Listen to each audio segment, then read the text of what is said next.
Bismillah ar-Rahman ar-Rahim.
Bismillah ar-Rahman ar-Rahim. Alhamdulillahi Rabbil Alameen. Wa salatu wa salam ala Rasulil Kareem.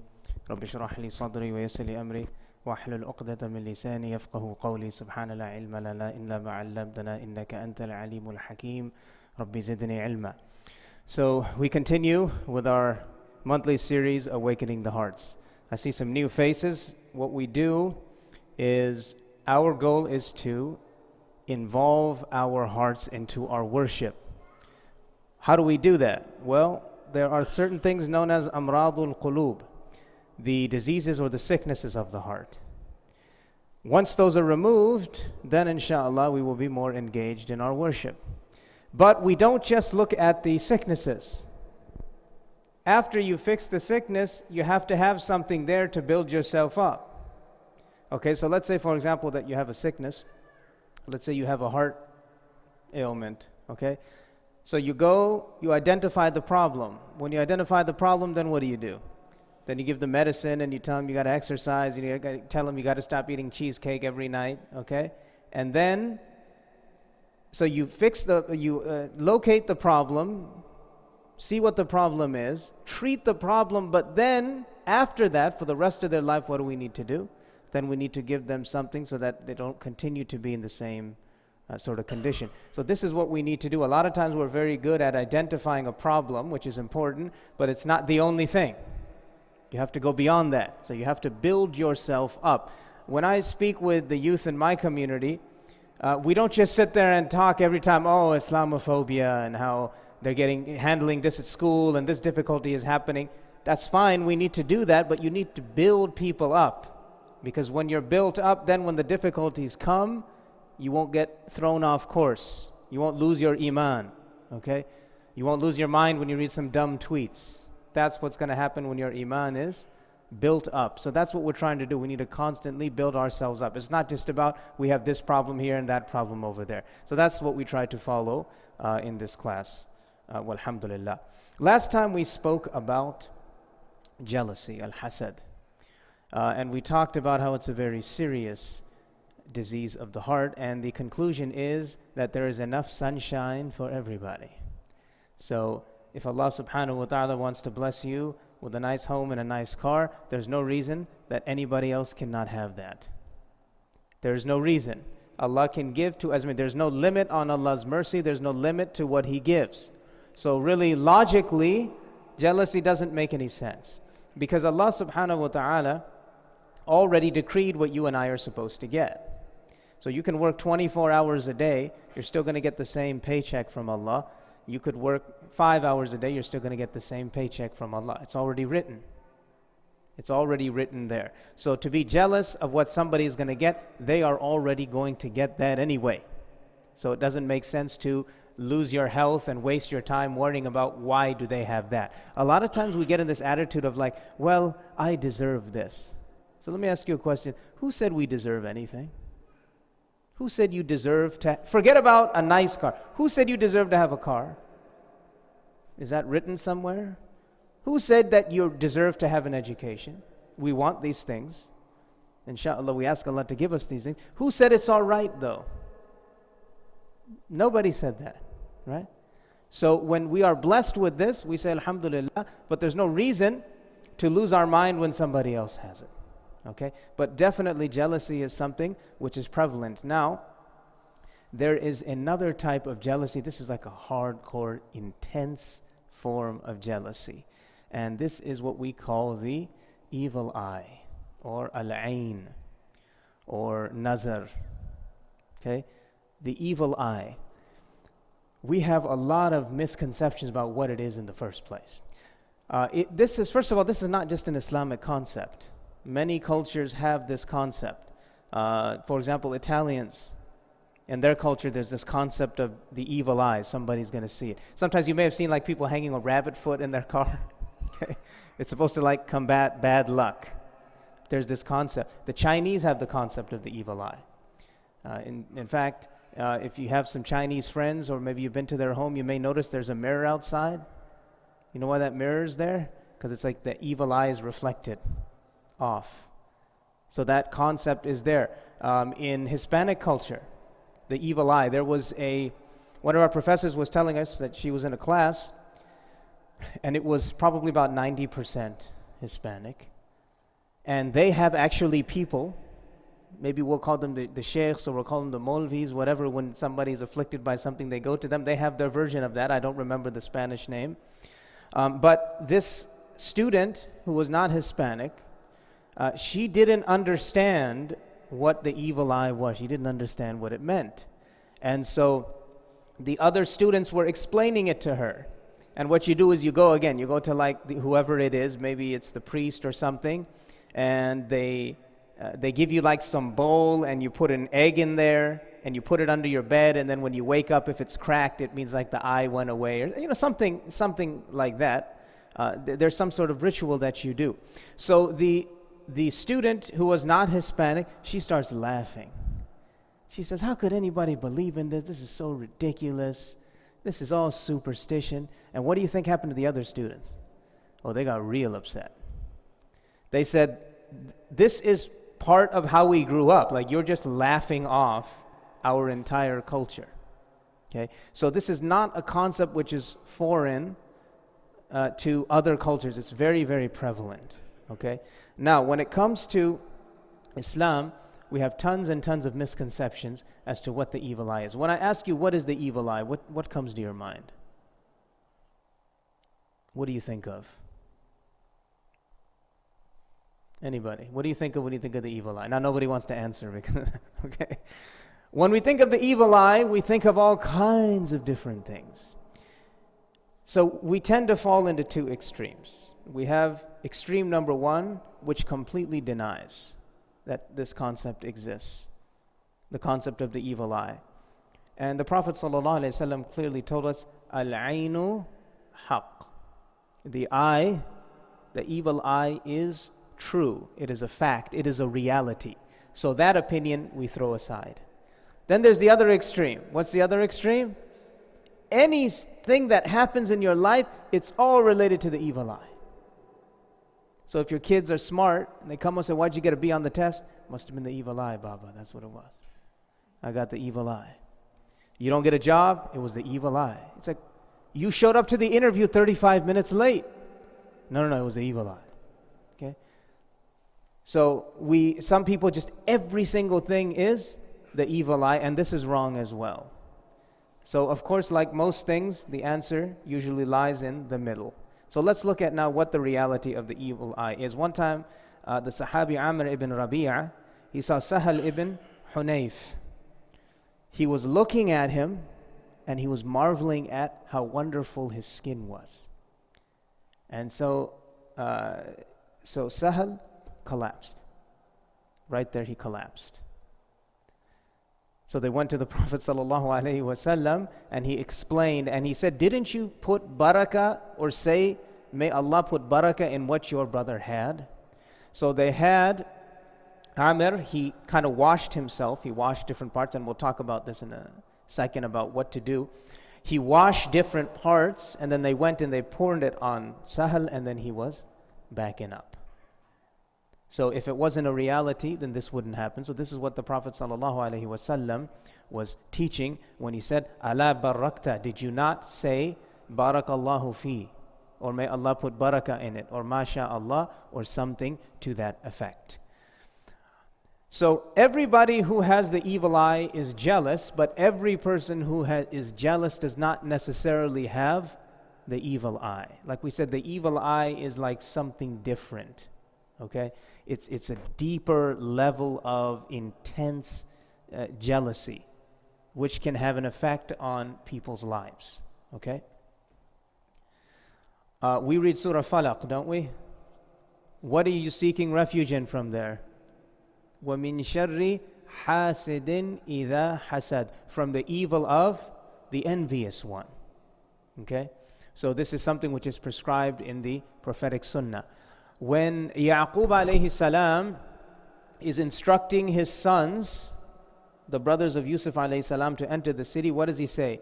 لَا تَدْخُلُوا مِن بَابٍ وَاحِدَةٍ, do not enter from one door. Why did he say that? Well, think about it. He's got 11 young, strong sons. Sons were very valued, especially at that time. He's got 11 of them.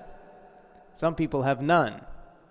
Here he comes with 11, and they're foreigners. And you know how back in those days when you enter the city, it's like a gateway that you literally enter into, right? So here comes all 11 sons entering from one gate. And so basically what are they? They're exotic foreigners. Exotic foreigners are entering. So this is one of the wisdoms behind why he told them for everybody to not enter in the same door, so that people may not get jealous and the eye may not afflict them. Okay? Now there's a couple of points which is also interesting. When we think of the evil eye, we think of somebody putting it on somebody else, right? But did you know you can actually afflict yourself with the evil eye? You can put it on yourself. You start thinking how wonderful you are, how great you are, and you're not really thankful to Allah subhanahu wa ta'ala, so you can actually afflict yourself with the evil eye.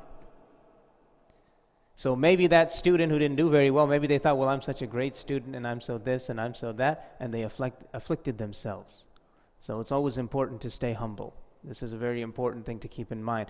Also, we use the term evil eye, but it does not just mean looking. So you can afflict somebody by listening. So somebody's telling you how great business is and how we made this much profit and we get this, and you hear that. You may not see the business, you may not see the cars, but you can still afflict that person with the evil eye. Okay? So these are some things to keep in mind. What should you say if you feel you've afflicted somebody? Very simple. Allahumma barik alayh. Allah, put barakah in this person, or masha Allah, whatever Allah willed. That is the wisdom behind saying that. So Allah willed for this person to have this, and Allah willed for this person to have this, so that's why they had it. So that's why it is very important that we say that, so that we don't afflict anybody with the evil eye. Now, when I was studying in Egypt, very, very few students could even dream of having a car. Most students would get around by little, public transportation. A tiny minority had cars. Though that tiny minority was generally the Western students. From that minority, so that tiny minority of the Western students would have cars, very, very few of them, okay? And they were used cars, old used cars. And from that, there was another smaller percentage, almost negligible, which had new cars, okay? So why am I telling you this? So I had that new car. Now let me tell you what happened. So I went and I purchased a used car. It was a nice car. It was a Honda City. If you may be familiar, they have these models in other countries. It's like a Civic equivalent. So I purchased a Honda City, and it was an automatic, because at that time I did not know how to drive a manual. Okay, now I can, alhamdulillah. One of my friends used to tell me you can never trust somebody who doesn't know how to drive a manual transmission. Okay, but at that time I couldn't. Now all the other guys, they knew how to drive But I said, okay, I can't do that, so I have to buy an automatic. Now, an automatic was more expensive. And when you are basically just living off your savings and trying to survive, that makes a big difference. But you do what you have to do. So I went and I bought this nice Honda City. And so I'm driving it around. And I tried to help people as much as I could because I knew it was a great blessing to have the car. I'm driving it around. All of a sudden, at one point, I don't know what happened, why it happened, the car starts kind of going back and forth like this, making a strange noise. And then the next day, it's the same thing is happening. The next day, the same thing is happening. And this is continuing to happen.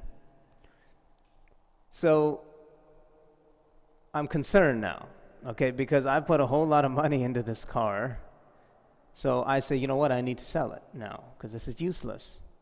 So before I did that, I went to a mechanic, and the mechanic tells me, he says, your transmission is shot. You think that's going to be a cheap repair? No, that's not a cheap repair. It's like half the price of the car. Especially automatic transmissions. That's why there's not a lot of automatic cars there. It's much more difficult to fix. So I said, okay, now I got to sell this car. So I took it to what's called the Suq al-Sayyarat. There's a marketplace of cars. People just come, they just park their car. Anywhere you can find a place, you can find it on the sidewalk, you park it up there. You just park them everywhere. So I put it in there, and people are walking by, and you just kind of hang out by the car. Somebody comes by, and they said, oh, it's a nice-looking car. How much you want for it? So I quoted them a price which was like half of the normal price.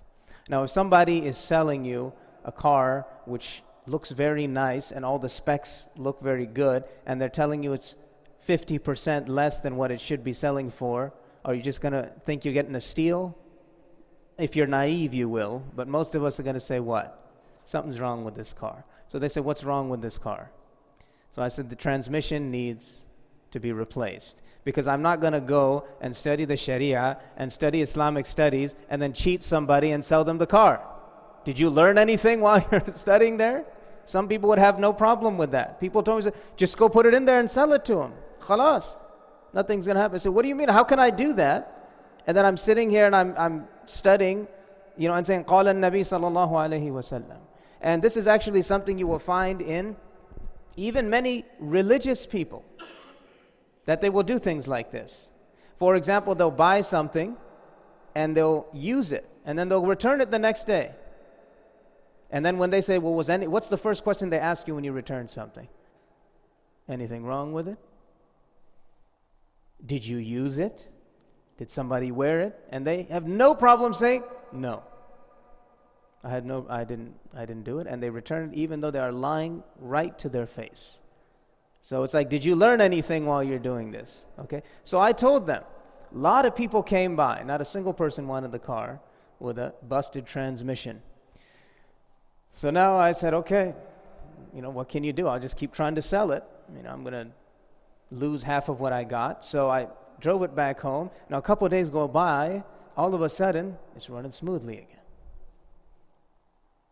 And then the next day it's running smoothly again. And I'm looking at my wife like, are you seeing what's happening here? And she's like, yeah, it seems perfectly fine. Everything is fine. It's moving along. It's zipping along. Now I really don't know what's going on. So I went to the car dealer. And I said, I want you to run one of those like electronic sort of tests on this thing and tell me if anything is wrong with this car. So they run the test. They come back. What do they say? Nothing is wrong with your car. Probably looking at me like, it was like $150 test. It wasn't even cheap. They're kind of looking at me like there's nothing. I said, but before something happened, they said, look, we just ran a computerized test. There's nothing wrong with this car. I said, okay, let me ask you one other thing. If I sell this car and something happens, who's going to be liable? They said, we're going to be liable because we're giving you this test that shows you nothing is wrong with the car. What else can I do? I have the proof. I say, okay. So I go and I sell the car. Now, in the meantime, I would meet my friends and stuff at the masjid and stuff like that, and I told them what happened to the car. So I said to one of my friends, he also had a car, by the way. I said, maybe it was maybe a little bit, little evil eye going on, maybe. He said, are you serious? I said, maybe. He said, well, it wasn't me. That was the first thing that he said, okay? And maybe it wasn't because he had a car, but I said, I can't explain it. Maybe it was. Anyway, alhamdulillah, I sold the car. And these are like the time period. These are little tests if you can get through them. So I sold that car, and I think I actually made some money off of it, okay? I sold that car, and then I went and I bought a brand new car. And nobody had a brand new car. And that car, alhamdulillah, I drove for almost 5 years. And again, I sold it for more than I purchased it for. Now, there was some loss in terms of, how the Egyptian dollar will fluctuate, but basically I sold it for what I got it for, okay? Now, when I told that other friend that I bought it, he said, may Allah put barakah in it, and he said, may Allah keep people's dirty eyes off of it. That's what he said, okay? So this is an example. When you see things like this, it's very possible that this was a result of the evil eye. It's very possible. I don't know for sure, but all evidence seems to point in that direction. But alhamdulillah, Allah gave me something better, okay? And I was able to kind of get through. So who knows what happens? And people do get jealous, but sometimes when it takes to another level, it can actually cause this kind of harm. Now, what do we do for the evil eye? Well, there's some things we can do in general. The first thing is to read what's called the ruqya. The ruqya are prophetic supplications which the Prophet ﷺ used to read for protection.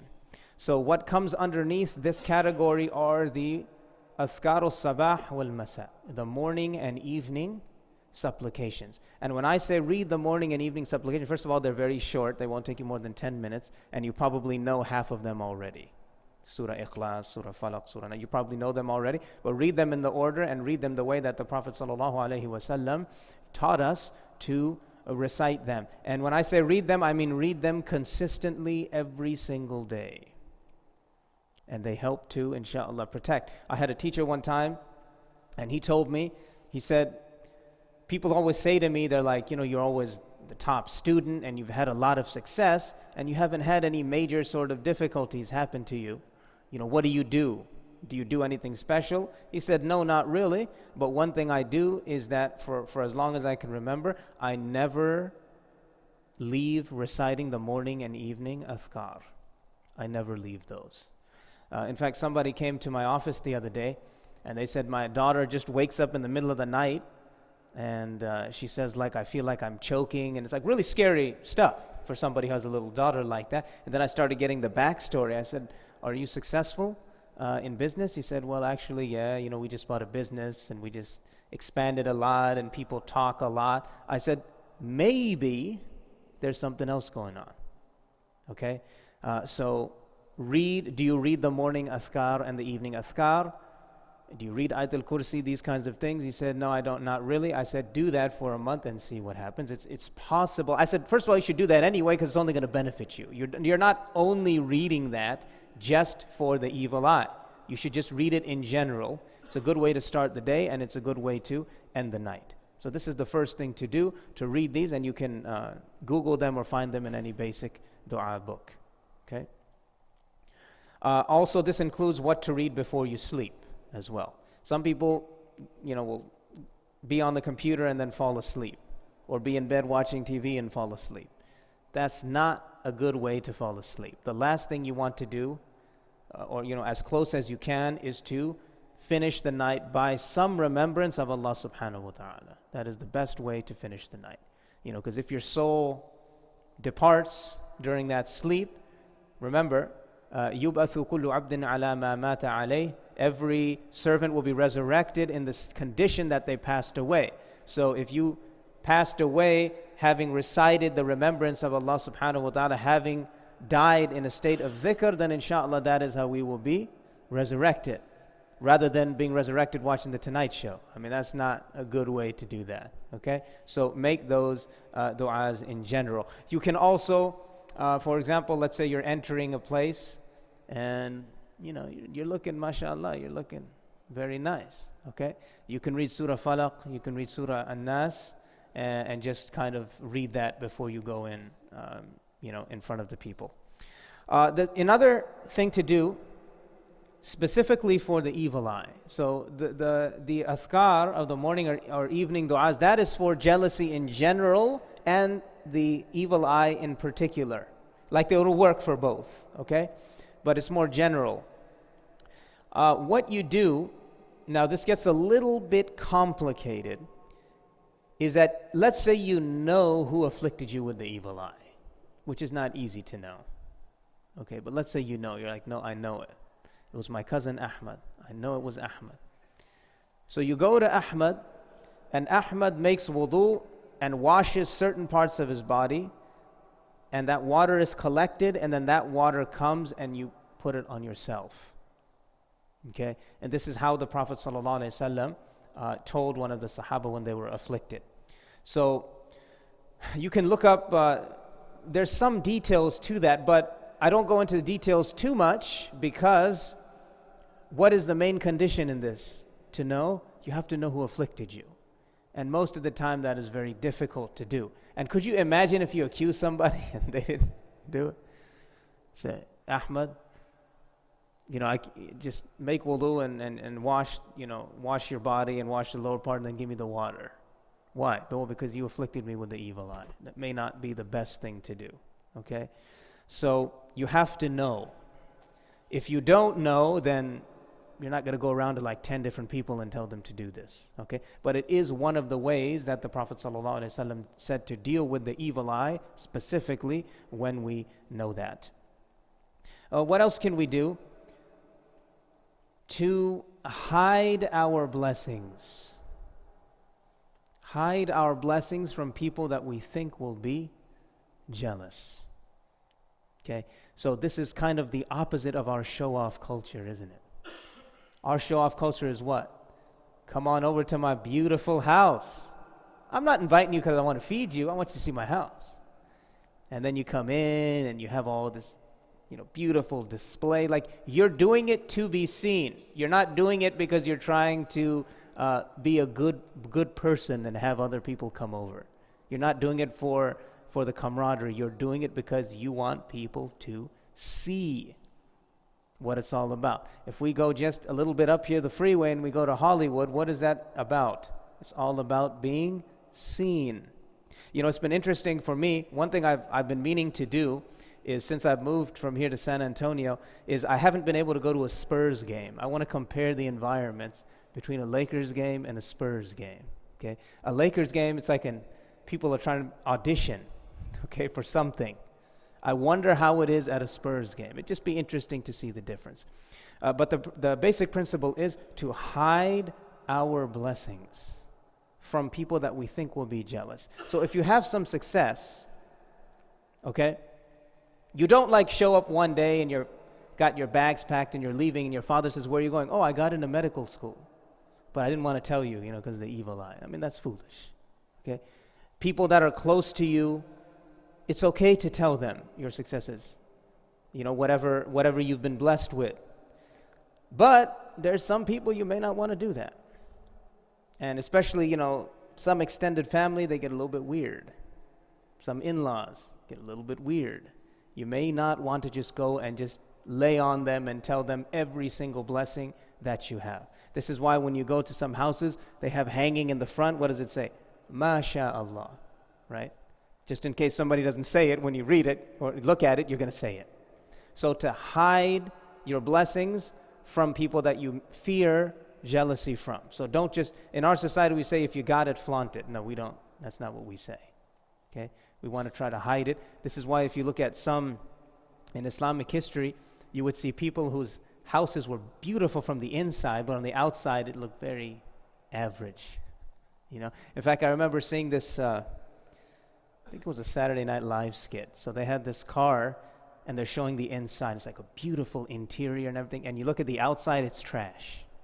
They did like that, that ball bearing test where they roll it. So the ball is rolling, it just falls into a hole because it's that garbage a car. But the inside is really nice. So it's like nobody says it. So we could call it like the Nazar Mobile or something like that. So the point was that, your car will never get stolen, okay? So hiding our blessings. I get really, really nervous, especially in our social media age, when people post every single blessing that they have online. Okay? When people start posting every single blessing they have about their family. Okay? When you have like these lovey-dovey couples. Okay? I get real nervous.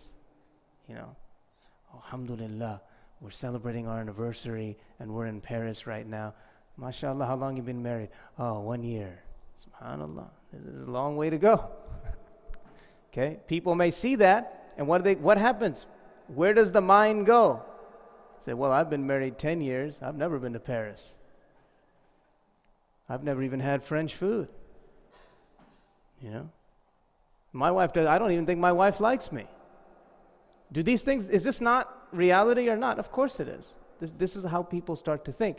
So they may think that anyway. But when you're putting it in their face, it makes it more, and your kids especially, please. Don't put every single thing your kids are doing. Some people, oh, my kid started doing this, and like every single picture. I'm not saying not to. I don't have kids, but if I did, I probably would limit it more. I'm not saying not to, but to put every single success. Or maybe you can balance it out, you know, when they're crying and driving you crazy. Like, these are my kids. So people say, I don't ever want those kids. And then inshallah, they turn out to be the most wonderful kids, okay? But this is something very serious. One time, Uthman radiallahu an, he passed by a baby, and it was a beautiful baby. And let's get one thing very straight. Us as men, do we like babies? Yes or no? Of course we love babies. I'm so tired of when you pick up the baby, and then, you know, like your wife or whoever, your sister just comes and just takes the baby away. That's really annoying. So if the sisters could pass that message on, I would appreciate that. So babies are cute, right? We love it, playing with the little babies and, like, you know, grabbing the little cheek and stuff like that. We love doing stuff like that. So Uthman radiallahu an, he passed by a baby, and it was a, you know, cute little baby sitting. So you know what he said? He said, blacken the chin a little bit. So by putting that, so when somebody looks, they say, oh, what a cute baby. Oh, but they have a little bit of a blackened chin. So it's like, you see how people think, right? I remember recently I got like a haircut or something, and there was like a little bit, there was something kind of sticking. I was like, oh, it looks good. Okay, I'm going to leave that right there. I'm not going to fix it up. Let's just leave it. Okay, but this is what he instructed, because they knew the reality of the evil eye. What else can you do? You do what is known as basically the opposite action. So let me explain what that means. When you're dealing with people, okay, and you have maybe some jealousy building, or you feel that building, whatever you feel, you do the opposite of. So let's say you see somebody and you think, you know what, I'm better than this person. I'm more educated. I live in a nicer neighborhood. My kids are better than their kids. You start feeling that kind of arrogance, right? So what do?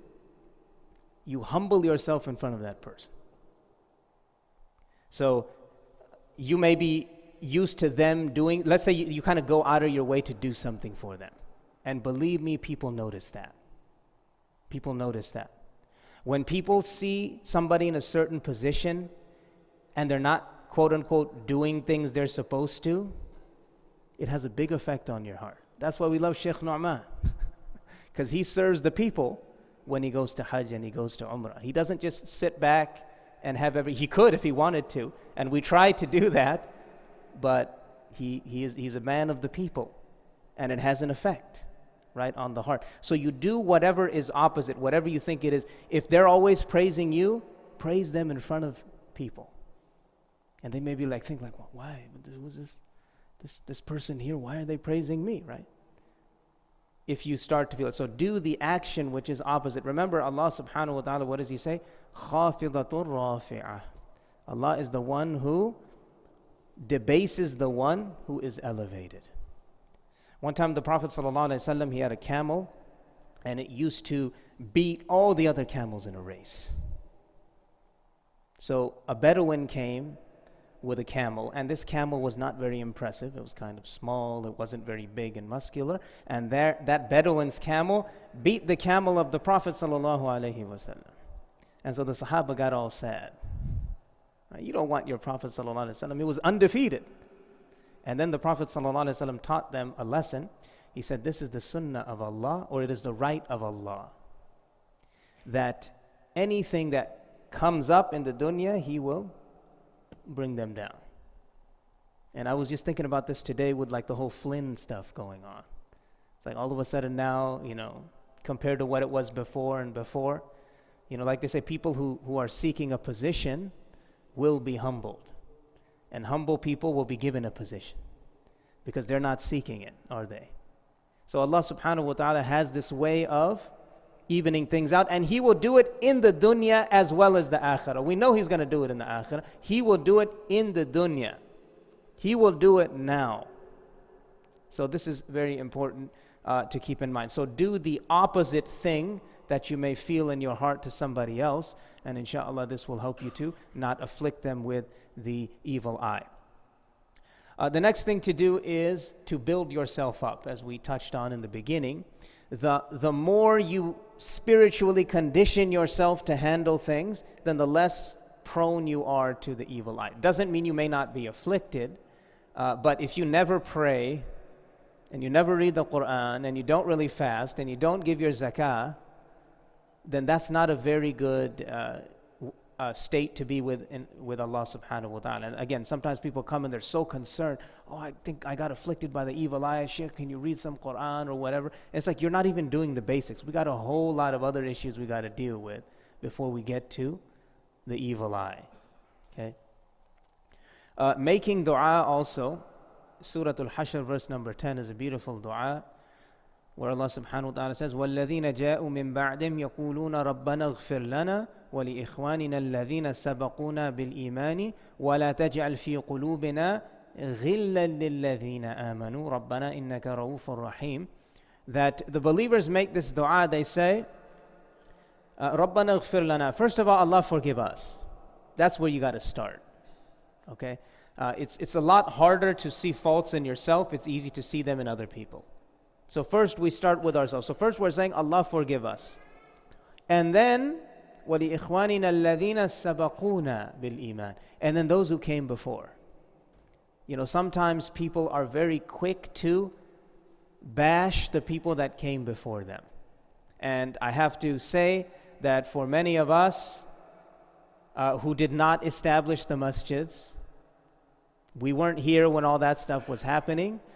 Many of us will sometimes get in this habit that we say, the people, they come and they stay on the board forever and they do this. And I'm not denying that there's problems for a second, but it's like, what did you do about it? And you will find that not much. Okay? Do people who are 25, 30, 35, 40 years old, do they donate $20,000 to the masjid? Not really. There may be some. I've looked at lists before in our own masjid, and I said, how many people who are big donors are under the age of 40? One. So I had to raise it up. They're like, well, there's one, and then we got another one, he's like 47. I said, okay, we'll take it up to, even we'll take it that high.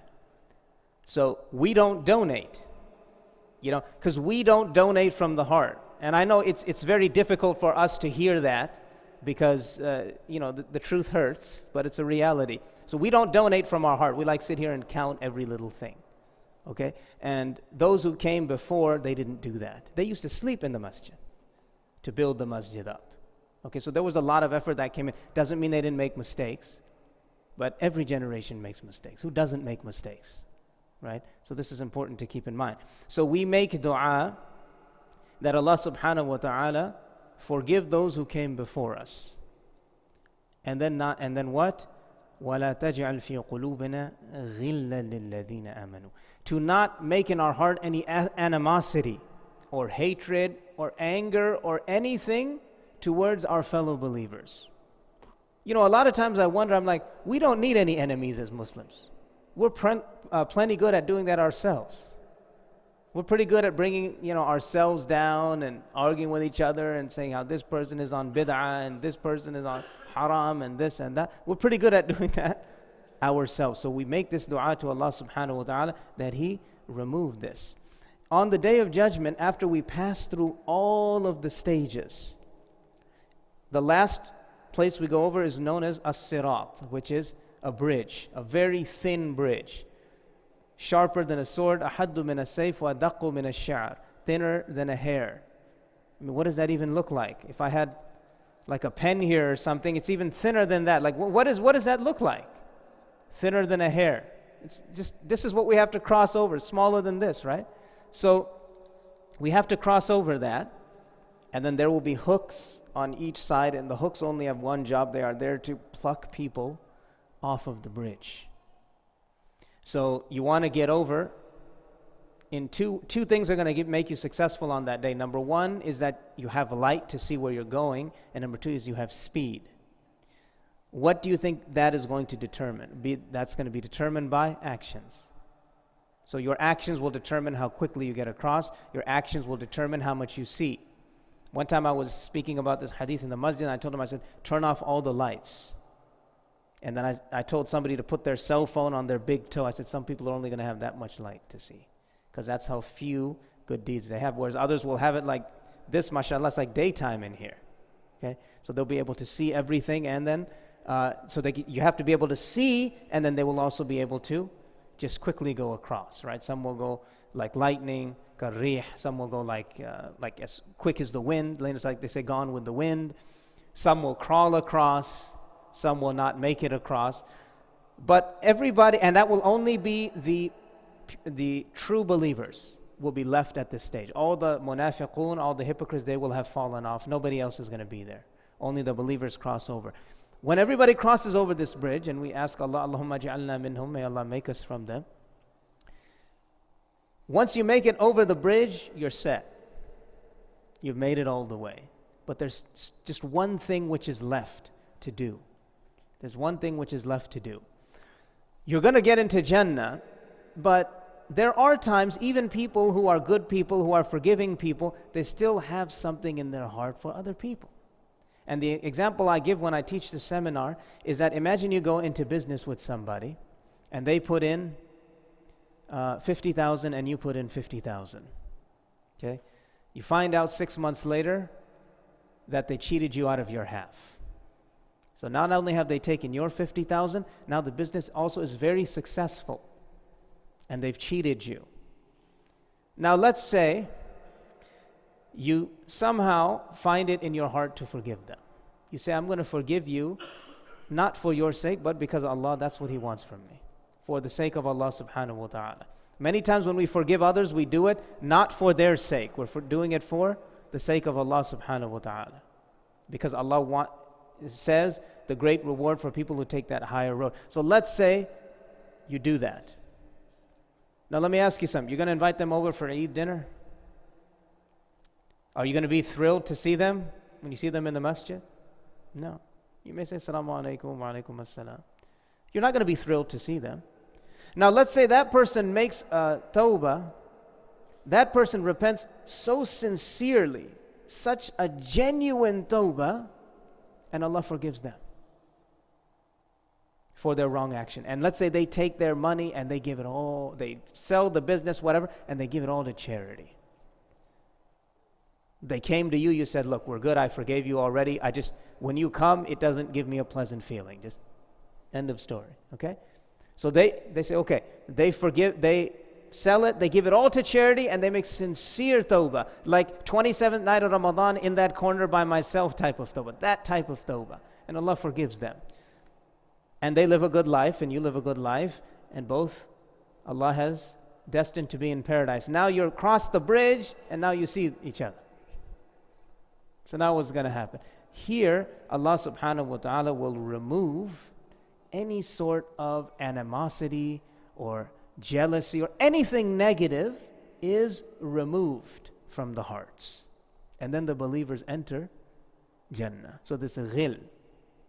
So in this dua, in Surah Hashr, Al-Hashr, verse 10, that we are asking Allah to remove it now. And that is, inshallah, the best way that we can do it so that we don't have to deal with anything. Okay, but sometimes it may happen, but just in case, because sometimes people ask this question, it's like, okay, if I did the right thing and everything is all good, but maybe there's some stuff left, Allah subhanahu wa ta'ala will take care of that. Remember, there is nothing negative in Jannah. There's no such thing. Like somebody asked me one time, like, what if I get bored in Jannah? He asked, I said, this concept of boredom doesn't exist in Jannah. You know, somebody said, well, what if I get jealous of somebody? It's not going to happen in Jannah. It doesn't exist. These concepts don't exist. So how can any of this tension exist in Jannah? It can't exist anywhere. So Allah will remove it. So make this dua now and remove it now so that we don't have to deal with it, insha'Allah ta'ala. So these are a few things related to this concept of the evil eye. So it's good that we spent some time on it so we understand what it is. There's a lot of misconceptions, okay? So now you've understood it, insha'Allah, and now you know what needs to be done. But there's one very, very important thing. Remember, at the end of the day, whatever Allah wants to afflict you, it's going to happen. So you can say, well, I read the du'as every day, and I did this, and I did that, and I forgave, and that's very good that you do that. But if Allah wants you to go through a challenge or to go through a difficulty, that's going to happen regardless. So it's not like doing these things, it doesn't make you evil eye proof. Okay? It doesn't make you evil eye proof, but it is going to greatly help, inshallah. Okay? Not to mention the peace that will enter in your heart when you're constantly relying and turning back to Allah subhanahu wa ta'ala. So it's important we keep these things in mind. So inshallah you've understood that now. Maybe some misconceptions have gone away. Now for you to go and explain it to your grandmother, hey, you're on your own on that one, okay? I can't help you on that. You can try to explain, but certainly for yourself, for your immediate family, for the people that you have control around, inshallah, now you can understand this. So take it seriously. It's not a light matter, but also understand where it all fits in. Okay? So we ask Allah subhanahu wa ta'ala to protect us and protect our families from the evil eye. We ask Allah subhanahu wa ta'ala to protect our livelihood from people's envy. We ask Allah subhanahu wa ta'ala to remove jealousy and envy from our hearts. And we ask Allah subhanahu wa ta'ala to make us amongst those who worship is sweeter to them than anything else in this dunya. ربنا آتنا في الدنيا حسنة وفي الآخرة حسنة وقنا عذاب النار اللهم انصر الإسلام وعز المسلمين في كل مكان يا أرحم الراحمين سبحان ربك رب العزة عما يصفون وسلام على المرسلين والحمد لله رب العالمين جزاكم الله خيرا.